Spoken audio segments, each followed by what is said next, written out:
I think we're ready. So welcome everyone, and thank you for joining us for this webinar called Open Source Legal Blues, Do You Comply? Understanding and Reducing Open Source Legal Risks. Myself is Rami. I'll host this webinar. It's of course sponsored by WhiteSource, the open source lifecycle management company. In this session, we'll start off by reviewing open source governance issues.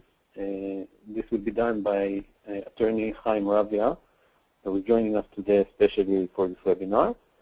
And we'll then do a quick introduction of the WhiteSource service. I will then show a demo of what the service actually looks like, and we'll then wrap things up and allow for questions and answers.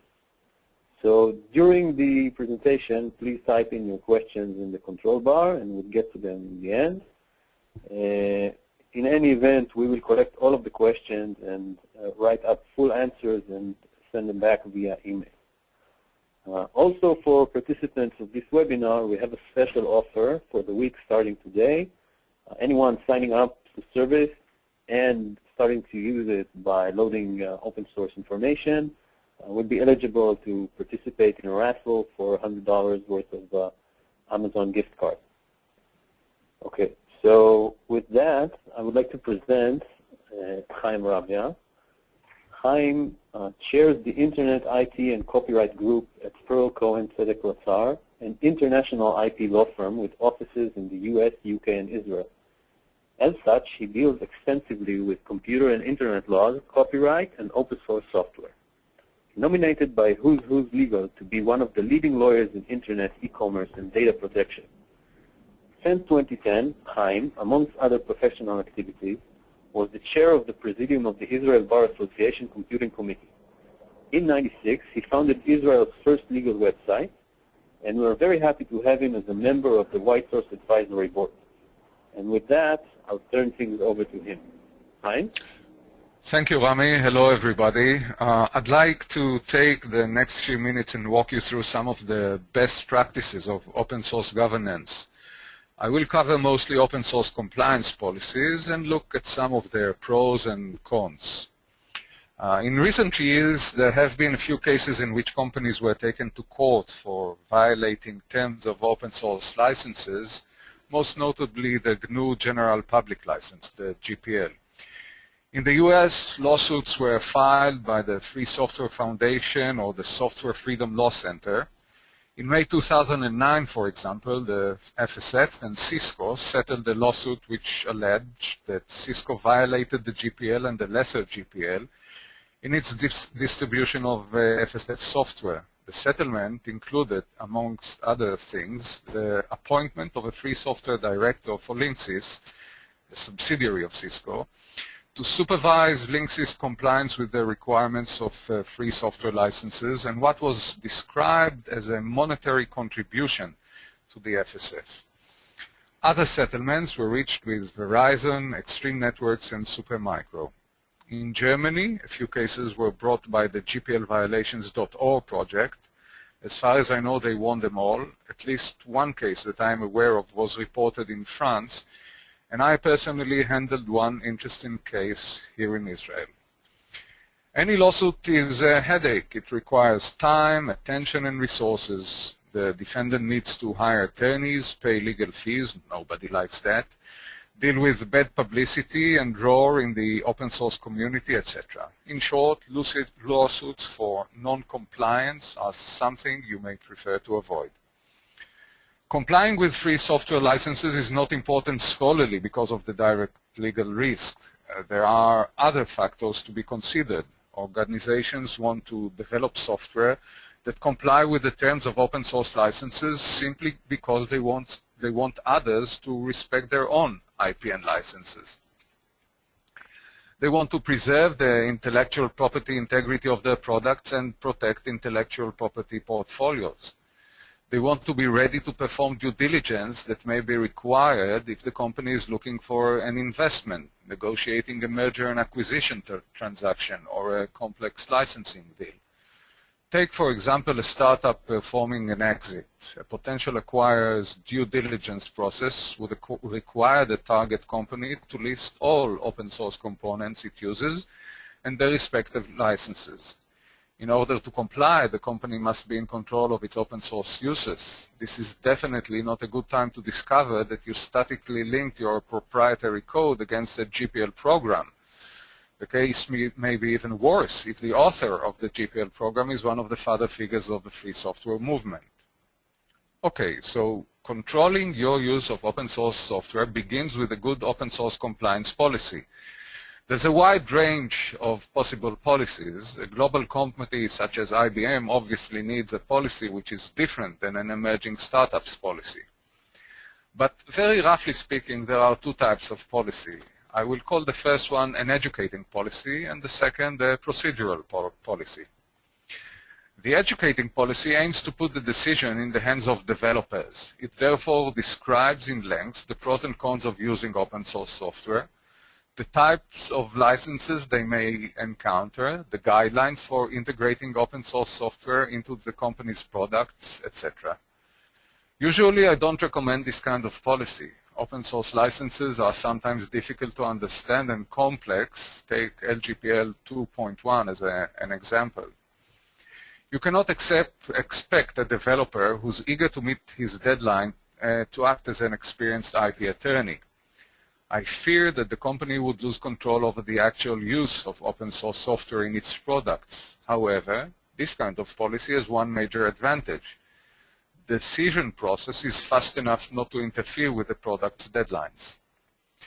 The procedural policy is the more prevalent type of open source compliance policy. This policy provides that the use of open source software is subject to the prior written approval of an open source review board. The board is made up of officers such as the company's VP R&D or technology, the IP manager, legal counsel, etc. Of course, if a company is large enough, it may have several such boards, and consequently the company is faced with the challenge of providing them all with uniform guidelines. The procedural policy sets a procedure for approving use of open source software. It provides that no open source shall be integrated with the company's products or distributed by the company unless approved in advance according to the approval process. It may also apply to in-house uses, especially of development tools such as compilers. The approval process will typically include providing the Open Source Compliance Board with information required to make a decision. What free software do you want to use? In which of the company's projects? What is the license that governs that open source software? Why not develop in-house or acquire a commercial license? And other questions similar to that. In making its decision, the Open Source Compliance Board will consider, amongst other things, the legal implication of using that particular software, the terms and conditions of the license covering the relevant free software, the benefits expected from the intended use, the scope of the company's code which should be contributed back to the open source project, etc. The pros of this kind of policies are clear. However, it has some cons as well. Control is dependent upon developers' cooperation. If a developer mistakenly did not apply for approval despite using free software, you may be heading for trouble. The approval process takes time. Usually, the process hardly seems to be fast enough to meet developers' needs. Of course, with time, the board gains experience and can speed up the approval process. However, members of the board always have their other tasks to fulfill, so usually getting an answer fast enough is a problem. A good policy is important, yet it does not end in that. You have to educate your staff to understand that open source software is not free to use simply because it's available online. So preparing written materials for developers to read, having them attend seminars from time to time, and letting them become familiar with the company policy, all are important and should be followed. That takes us to another aspect of controlling your use of open source software. Even if you have a good compliance policy in place, even if you educate your staff, you still need to have a comprehensive list of the free software you use. What seems like a simple task such as providing a list of open source components and their respective licenses for a due diligence process, may be the most daunting of all due diligence tasks, one that may delay the closing for weeks or even worse, cause the potential acquirer to walk away. The reason lies in the company's poor control and management of the open source software. They either don't have a comprehensive list of open source software that they utilize, or they have an insufficient and incomprehensive one. Also, developers tend to forget that even if they maintain a list of open source software, the components they incorporate in their software rely upon other free components in order to function. A fully detailed list must include dozens, hundreds, sometimes even thousands of open source software libraries and programs. In the heat of development, when reaching the market is management's top priority, the legal nitty-gritty is often neglected. This neglect can later blow up in the face of the company's management and potentially jeopardize deals. A repository of open source software is best created and maintained automatically. People tend to be forgetful, think that they have a good reason not to follow their procedures, neglect their duties, or have any other excuse not to go through the approval process. An automatic repository will hopefully not suffer from human shortcomings. Investing in a reliable open source policy and maintaining a comprehensive list of open source software will definitely pay off in due time. Thank you for listening. If you have any questions, you can contact me. You have the email address on the screen. It is Haimr, H-A-I-M-R, @pczlaw.com. Thanks again. Okay, so thank you very much for Chaim for shedding some light on this complex subject of open source compliance and organizational policies. And after seeing the challenges involved with managing open source usage, we can now see what white source service can provide to facilitate handling all of these challenges. So what is white source? Firstly, it's a cloud-based software as a service that helps organizations manage their usage of open source and licensing requirements. The first thing it does is automatically detect new components, new open source libraries that enter the development project. It can also automatically identify licenses and risks and the requirements of those licenses. It helps you manage your open source inventory and implement the relevant organizational business processes to support the decision-making around open source acceptance. And one of the most important aspects is that it helps organizations keep track of updates to open source libraries and to internal changes in their own projects. All in all, it helps you mitigate the legal, business, and technical risks, but hardly has any friction with the development team. So developers can go about their business without any unnecessary delays or hurdles that they have to go over before starting to do their own work, which is write code.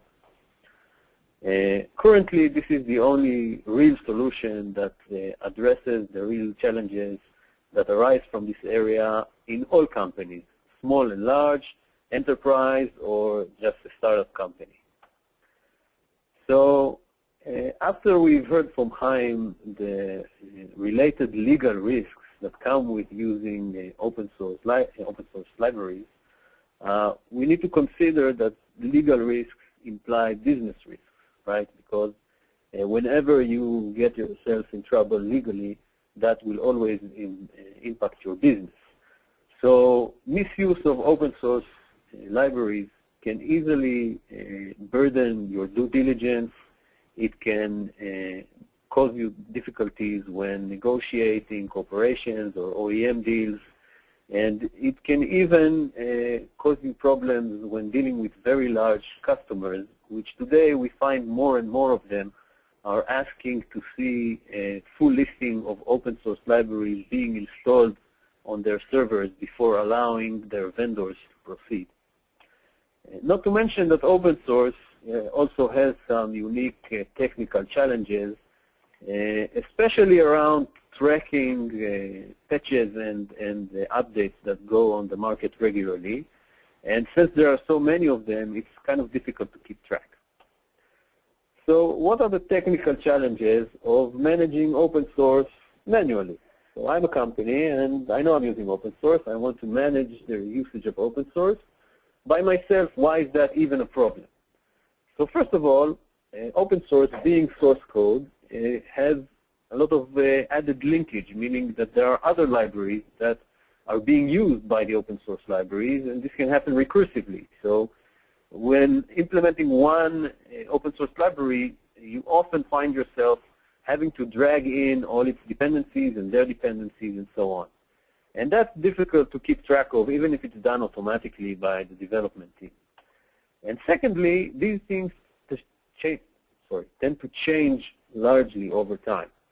So libraries change, legal implications change, licenses can change, versions get updated all the time, and that's very, very difficult to monitor manually or have someone in the development team dedicate a lot of time and effort just to keep track of what's going on with your open source libraries. So naturally, hardly any companies really possess all of the resources and expertise that are required to manage their usage of open source well and to be on top of this issue. So what are they doing with this issue, with this problem? So some companies don't really do anything, and they are very much exposed to all of the legal, business, and technical risks. A large majority of the companies try to handle this problem by managing a manual document, sometimes an Excel spreadsheet, with a list of open source libraries being used by development. That's a very difficult thing to do because, as we've said, these things have a lot of dependencies which are hard to keep track of, and developers tend to change them and update versions and not tell you about it. And it's very hard to implement an effective process around forcing the development team to really keep track of this sort of things. And the other solution is to try and work with some existing solutions in the market today that are very, very complex. They come in the form of code scanners.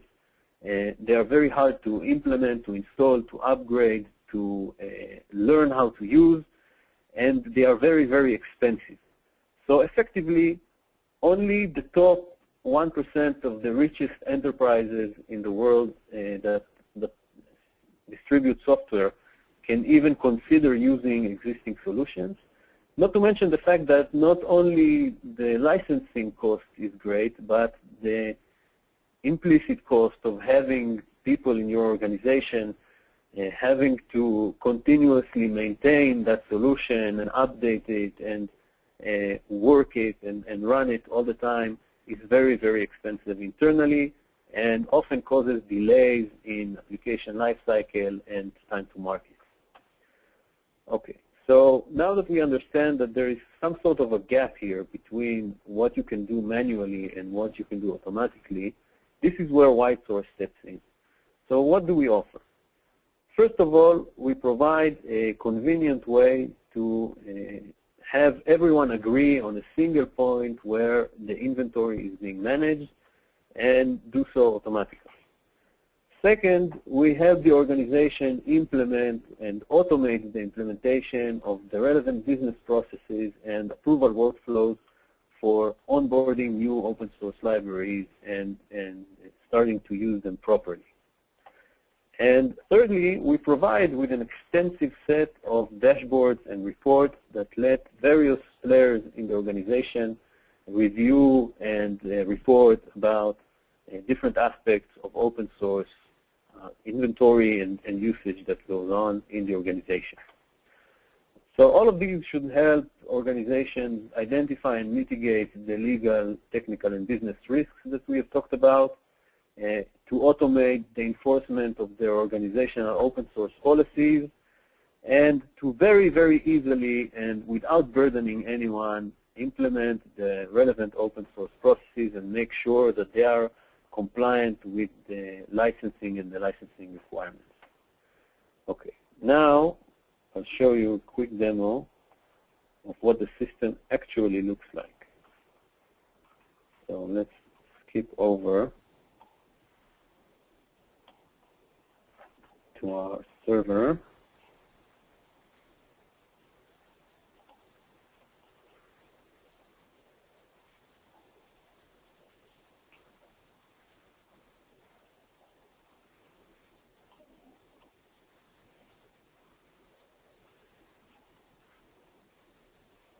Okay, so what we're looking at right now is actual data of our own development organization from WhiteSource using the WhiteSource service.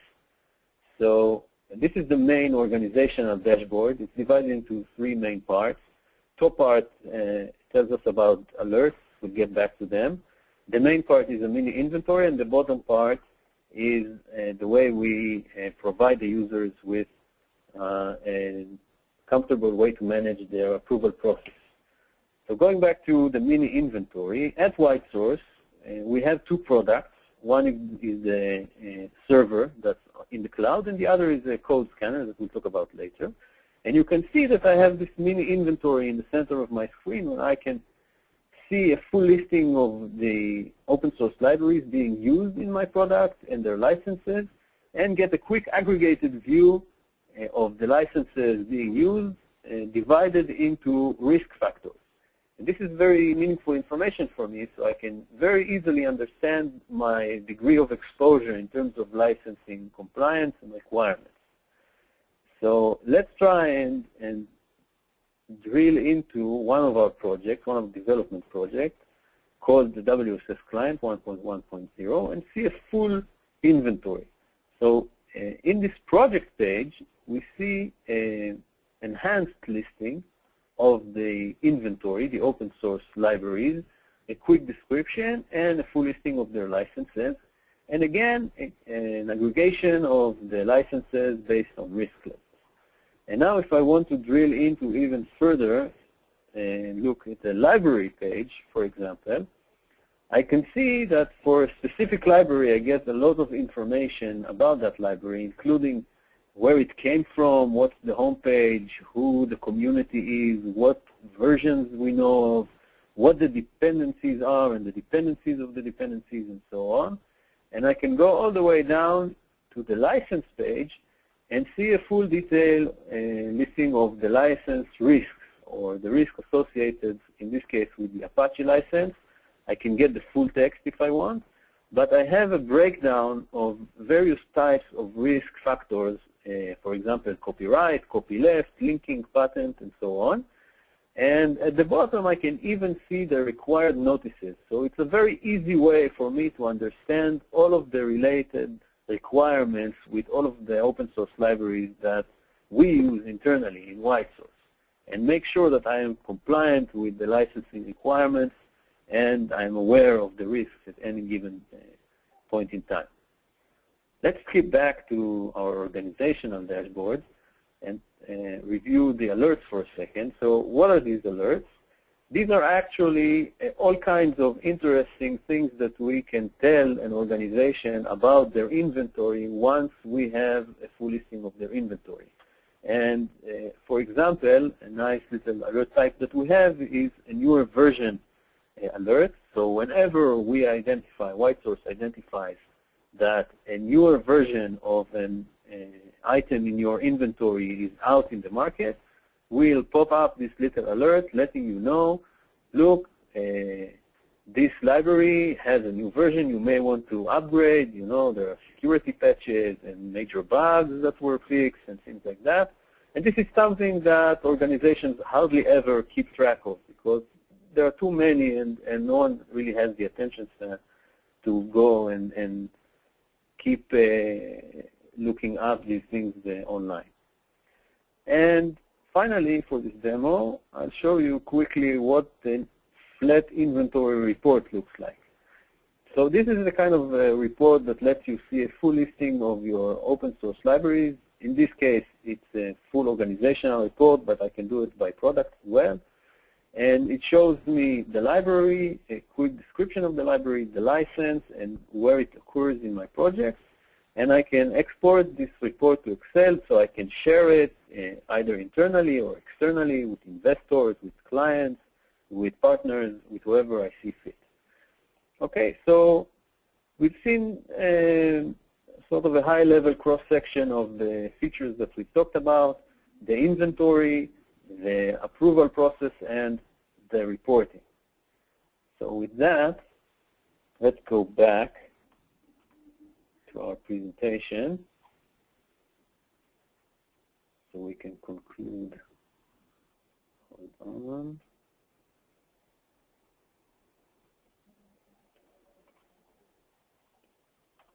Okay, so why use WhiteSource? First of all, it's a very comprehensive solution to open source management and open source license requirements management, and it's very, very easy to use. It's very intuitive. It's cloud-based software as a service. It takes minutes to set up and get immediate feedback. And we have a wide range of supporting plugins to help you automate almost everything that has to do with open source adoption and compliance. We provide you with automatic detection of open source libraries in real time so you can know what's going on as the development team is working on a project and not find yourself trying to fix problems when you want to go out in the market. We can help identify licenses, risks, and license requirements. We give a full tool set to support approval processes by the organization. We track updates and changes so you don't have to, and provide a rich set of dashboards and reports that help everyone that has anything to do with open source in the organization know what's going on at any given point in time. Our solution is extremely easy to use. You don't need to train. It's very intuitive. There's a lot of online documentation and help, and you can get started on yourself. And it's free. It's free to get started. There are premium packages which are currently free. And if you're an enterprise organization, you'll have to talk to us. But anyone else can just start using the service today and not worry about cost. So how do you get started? First thing you have to do is just sign up, go to your open source folder, drag and drop all the existing libraries that you know about, and let the system find the dependencies, licenses, and requirements for you. Sit back, wait a couple of minutes while the system processes your information, and get immediate feedback in the form of dashboards and reports to provide you with a full analysis of your open source status at that point in time. So literally 10, 15 minutes, any company can know what's going on in terms of open source inventory and requirements. The second stage, once you've done a current assessment of your open source usage and requirements, you can start to automate your ongoing day-to-day operations that has to do with open source. So we have a large selection of plugins to all the main development tools, Maven, Ant, TeamCity, Jenkins, and so on, that you can connect on your own development environment and have WhiteSource keep track automatically for you and enforce policies automatically. And after you've matured a bit and you enjoyed using the WhiteSource service for a while, you can go to the next level and start implementing more complex organizational policies and automate them and the approval workflows and enjoy the full benefit of the service, which has really advanced features on top of the simple features that we've talked about. In terms of technology, the solution is software as a service. You don't need to install anything. You don't customize. It's always up to date because we update it for you on the cloud. And none of your proprietary code is ever being scanned by our servers. So your privacy is guaranteed. In terms of development environment integration, we cover pretty much all of the most popular tools that's out there, either by continuous integration servers or Maven or Ant or the environment that you use to host your cloud service. or whatever you choose to work with in the development organization, we can connect to. If you're an enterprise organization and you have something that only you use, we also have an open API to support that. In terms of platforms, currently we provide full support to the Java programming language. .NET, we're currently hard at work on that platform, and it will be out soon. And naturally, we will be supporting more and more development languages as we progress. In terms of pricing, it's free. There is a fully featured free version that smaller companies can use, and it will stay free. There are a few premium features that we will add to as time progresses, but for now we're going to give them as free to use to everyone. So there is no limitation. Just enterprise organization will have to talk to us, but that's a normal scenario where you would want to get more and more support and things like that. And for enterprise organizations, we also have a possibility to install a private cloud installation if that's something that's important to you. Okay, so as we've seen, it's a very, very easy way to manage your open source assets and requirements, to make sure that you are complying with licensing requirements, and to mitigate the various risks associated with open source libraries and licenses. But to mention, it's a very, very comfortable way to enforce your organizational open source policy with very, very little effort and hardly any burden to the development team. So you can take a few minutes and sign up at whitesourcesoftware.com. Also, just this week, we have a special offer for people who join this webinar. If you sign up and load the open source information to the system, you will be eligible to join our raffle for a $100 Amazon gift card. So take this opportunity and sign up now. Okay. At this point, I will take some of the questions we posted. Let's see what these are. Okay, I see there are quite a few questions. I'll try to answer the popular ones. So let's get started. Jacob asks, what's the quickest way to see my current open source status? So as I've mentioned, you can register at WhiteSource right now and just drag and drop your open source libraries. Dashboards and reports will be active within minutes. The WhiteSource system really replaces a lot of manual processes and removes developers from the loop altogether. And with our rich set of plugins, you can automatically identify when new libraries are being introduced to the development project and implement the relevant business processes associated with them and enforce your organizational policies. Okay. Another question. Do I need to upload my own code to your cloud service? What assurances do I have about confidentiality of my code? So, no, you do not load your code to the WhiteSource service. We just take metadata that tells us what open source libraries you're using. WhiteSource servers are never exposed to proprietary code.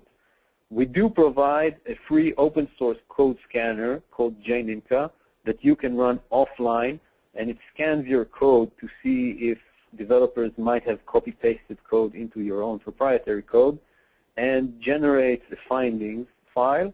And you can then load that findings file back to WhiteSource and enrich your inventory, but at no point will the server ever see proprietary code. I hope that's clear. Let's see, the next question. I understand the service is free now. When do you expect to charge and how much? So yeah, it's free. It's going to stay free for at least quite a while now. At the very least, you will get a 3 months notice before we intend to start charging. And in any event, smaller companies will always be able to use this service for free and at no charge. And we'll only be charging for the more advanced features which are already marked inside the service as premium. You'll see a little P icon next to all the premium features. The exception to this rule are enterprise organizations that will need to talk to us and have some license in place when they use our service. Okay, I think we'll stop here for now. We'll take all the questions that you've asked, and we'll do a full listing of questions and answers, and make sure to forward them via email to all the participants. So I hope this was an educational session and that all of you learned something about the risks of mismanaging open source and the available solutions that White Source offers. So thank you, everyone, and I hope to see you soon.